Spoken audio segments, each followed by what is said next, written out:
It was named Paradise Square, but the Islamic State group made it a hell on earth. The city of Raqqa was recaptured from Islamic State militants a year ago, but since then nothing has been rebuilt. People now take selfies at a site once known for extreme violence and brutality. The jihadists would bring prisoners here and behead them and impale their heads on spikes. They would leave the corpses on the ground. It was designed to scare us. Islamic State militants were officially meant to have left the city, but given the ongoing presence of Islamist fighters, locals are reluctant to talk about the issue.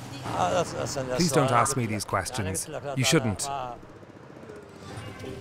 Some jihadists never actually left Raqqa and have merged into its civil society, a situation that means suspicion reigns within the community.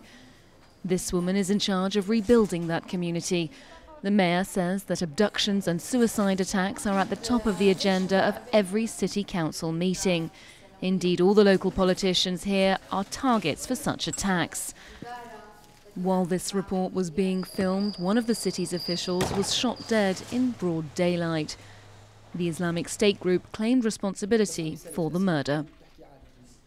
It's true that there are still many jihadists that are hiding in Raqqa. Some are linked to the Islamic State group and others to other terror groups.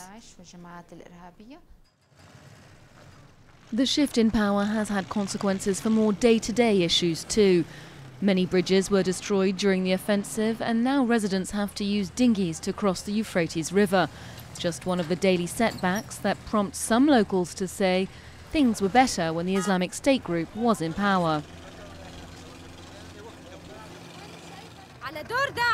The public sector was working better back then when the ICE group was still here. They would repair the bridges faster and fix power cuts and water shortages. The unemployment rate was also much lower. Another source of tension, sectarian divisions.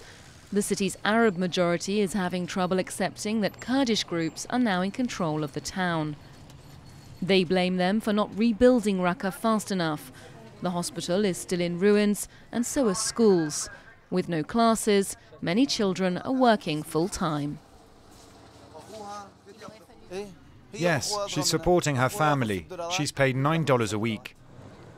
It takes her 45 minutes to walk home. Her mother says she feels safer now that Islamists are no longer ruling Raqqa. When the Islamic fighters were here, I never let my daughter leave the house. I was too scared.